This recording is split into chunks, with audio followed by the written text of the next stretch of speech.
MLA Maganti Gopinath అకాల మరణంతో ఇప్పుడు అందరి చూపు జూబ్లీహిల్స్ నియోజకవర్గం పైనే ఉన్నది. త్వరలో ఉప ఎన్నికలు వచ్చే అవకాశం ఉండడంతో అన్ని పార్టీల బలాబలాలపై జోరుగా చర్చ సాగుతుంది. ఇక్కడ బీఆర్ఎస్ విజయం తథ్యమన్నది రాజకీయ విశ్లేషకుల అంచనా. హామీల అమలు విషయంలో కాంగ్రెస్ గ్రాఫ్ ఘోరంగా పడిపోగా కొన్ని రాజకీయ సమీకరణాలు సైతం ఆ పార్టీ గెలుపు అవకాశాలను గణనీయంగా దెబ్బతీస్తున్నాయన్న వాదనలు వినిపిస్తున్నాయి. హస్తం పార్టీకి 3వ స్థానం ఖాయమని టాక్.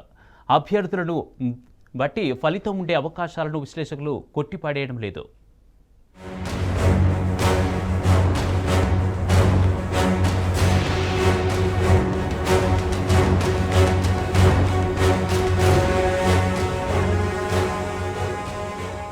మాగంటి గోపీనాథ్ అకాల మరణం తర్వాత జూబ్లీహిల్స్ శాసనసభ నియోజకవర్గం ఖాళీ అయిన సంగతి తెలిసిందే.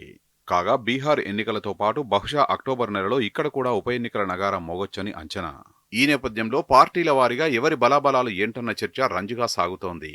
ప్రధాన ప్రతిపక్షం బీఆర్ఎస్ తరపున మాగంటి గోపీనాథ్ సతీమణి సునీత బరిలోకి దిగే అవకాశం ఉంది. అటు ఇదే అదనుగా పరాయి రాష్ట్రం పార్టీ తెలుగుదేశం కూడా ఈ సీటుపై కన్నేసిందన్న వాదనలు వినిపిస్తున్నాయి.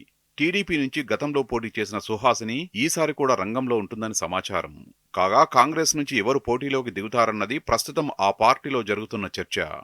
ఏదేమైనప్పటికీ జూబ్లీహిల్స్ నియోజకవర్గంలో బీఆర్ఎస్ విజయం తథ్యమని రాజకీయ విశ్లేషకుల అంచనా. కాంగ్రెస్ కు 3వ స్థానమే దక్కుతుందనే టాక్. ఎందుకంటే 18 నెలల కాంగ్రెస్ పాలనలో వైఫల్యాలు, హామీలు, గ్యారంటీల అమలులో మాట తప్పడమే కాకుండా కొన్ని రాజకీయ సమీకరణాలు సైతం కాంగ్రెస్ అవకాశాలను గణనీయంగా దెబ్బతీస్తున్నాయన్న వాదనలు వినిపిస్తున్నాయి. అటు గద్దెనెక్కిన నాటి నుంచి సీఎం రేవంత్ రెడ్డి అనుసరిస్తున్న బీజేపీ అనుకూల వైఖరి కూడా మరో కారణం. ఈ నియోజకవర్గంలో అధికంగా ఉన్న ముస్లిం ఓటర్లకు ఇది నచ్చడం లేదని, ఆ వ్యతిరేకత ఉప ఎన్నికల్లో గన్ షాట్ గా రిఫ్లెక్ట్ అవుతుందన్న వర్షన్స్ వినిపిస్తున్నాయి.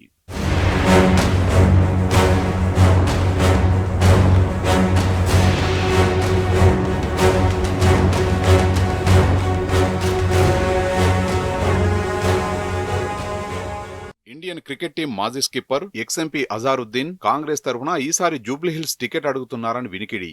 ఆయన ఇప్పటికే ఢిల్లీ హైకమాండ్ దగ్గర లాబియింగ్ మొదలుపెట్టాడని తెలుస్తోంది. తనను కాదని అధిష్టానం వేరే వాళ్లకు టికెట్ ఇవ్వడం కల్లా అన్న ధీమాతో ఆయన ఉన్నట్లు కాంగ్రెస్ వర్గాలు చెప్పుకుంటున్నాయి. అయితే అజారుద్దీన్ ను all India Majlis Ittehadul Muslimeen party తీవ్రంగా వ్యతిరేకిస్తోంది. ముస్లిం ఓటర్లు అత్యధికంగా ఉన్న జూబ్లీహిల్స్ నియోజకవర్గంలో ఏఐఎంఐఎంది ఎంత లేదన్నా కీలక పాత్రే అవుతుంది. మరి అలాంటప్పుడు కాంగ్రెస్ అజారుద్దీన్ ని ప్రోత్సహిస్తుందా అన్నది డౌట్.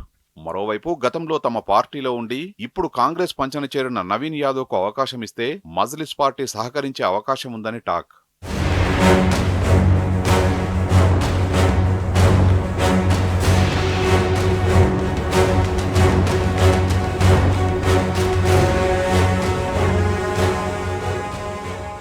జూబ్లీహిల్స్ నియోజకవర్గంలో ఈ ఉప ఎన్నికల్లో ముస్లిం ఓటర్లు కాంగ్రెస్ వైపు మొగ్గు చూపడం కష్టమే అన్న వాదనలున్నాయి. ఇందుకు ప్రధానంగా 2 కారణాలను విశ్లేషకులు చూపిస్తున్నారు. ప్రధానమంత్రి నరేంద్ర మోడీ నేతృత్వంలోని బీజేపీకి సీఎం రేవంత్ రెడ్డి అత్యంత సన్నిహితంగా ఉన్నాడన్నది అందులో ఒకటి.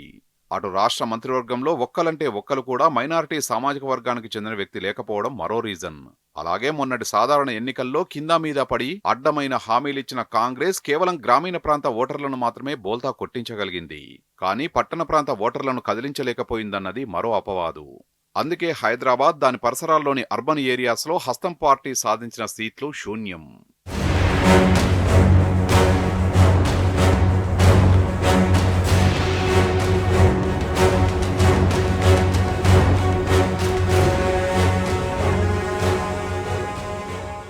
ఆ మధ్య కంటోన్మెంట్ సిట్టింగ్ ఎమ్మెల్యే లాస్యనందిత అకాల మృతి తర్వాత వచ్చిన ఉప ఎన్నికల్లో మాత్రం కాంగ్రెస్ ముక్కుతూ మూల్గుతూ గెలిచింది.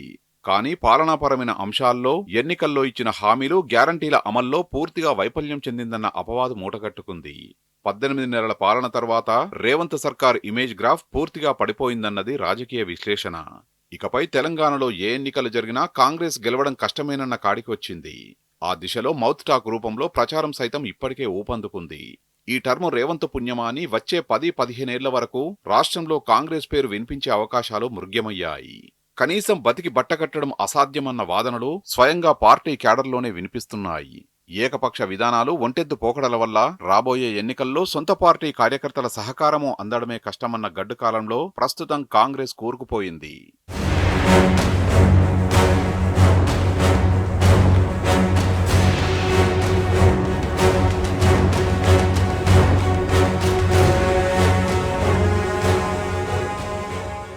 మిగతా అన్ని పార్టీల సంగతి అటుంచితే రాష్ట్రంలో భారత రాష్ట్ర సమితి పతారా రోజురోజుకు పెరుగుతోందని ఆ పార్టీ నాయకత్వం బలంగా విశ్వసిస్తోంది. జూబ్లీహిల్స్ లో కమ్మ సామాజిక వర్గ ఓటర్లు కూడా ఎక్కువే. మాగంటి గోపీనాథ్ సతీమణి సునీతను బరిలో నిలిపితే తప్పకుండా గెలుస్తుందన్నది బీఆర్ఎస్ నమ్మకం. ఆమె సైతం అందుకనుగుణంగా అడుగులు వేస్తోంది. నియోజకవర్గంలో వివిధ కార్యక్రమాల్లో చురుగ్గా పాల్గొంటోంది. ప్రస్తుతం జరుగుతున్న మొహర్రంలో పాల్గొంటూ ఎన్నికల సమరంలోకి దూకుతున్నానన్న సంకేతాలను ఇస్తోంది. ఇదిలా ఉంటే ఈ ఎన్నికల్లో సెంటిమెంట్ ప్లస్ యాంటీ ఇంకంబెన్సీ తప్పకుండా వర్కౌట్ అవుతాయన్నది బీఆర్ఎస్ పార్టీ అంచనా. ముస్లిం ఓటర్లు సైతం రేవంత్ నేతృత్వంలోని కాంగ్రెస్ ను నమ్మే పరిస్థితి లేదన్నది వాళ్ళ అభిప్రాయం.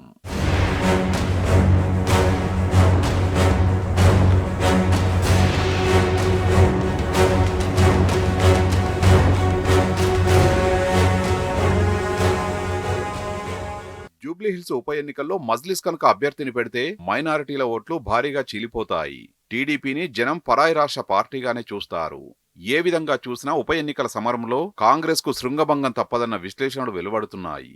ఎన్ని ప్రయత్నాలు చేసినా తాము 3వ స్థానానికే కన్ఫైన్ కావాల్సి వస్తుందేమో అన్న శంక స్వయంగా ఆ పార్టీ నేతలనే పట్టి పీడిస్తోంది. మొన్నీ మధ్య కార్మిక శాఖ మంత్రి గడ్డం వివేకానంద ఇంట్లో జరిగిన ఒక రహస్య సమావేశంలో జూబ్లీహిల్స్ ఉప ఎన్నికల ఫలితంపై ఇదే రకమైన అభిప్రాయం వ్యక్తమైందని వినికిడి. ఇవే కాకుండా పార్టీల అభ్యర్థులను బట్టి కూడా ఫలితం ఉండే అవకాశాలను విశ్లేషకులు కొట్టిపడేయడం లేదు.